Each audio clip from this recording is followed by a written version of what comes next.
Hello dear friends. Today we see the introduction of G protein coupled receptors.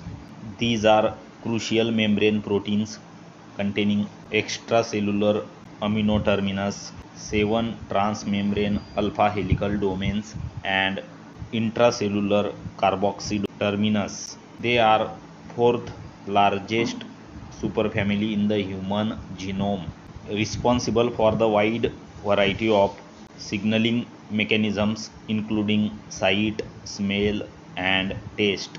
It exists as a single polypeptide chain that constitutes back and forth across the lipid bilayer membrane, forming the cylindrical structure. If you are new on the channel, please do subscribe.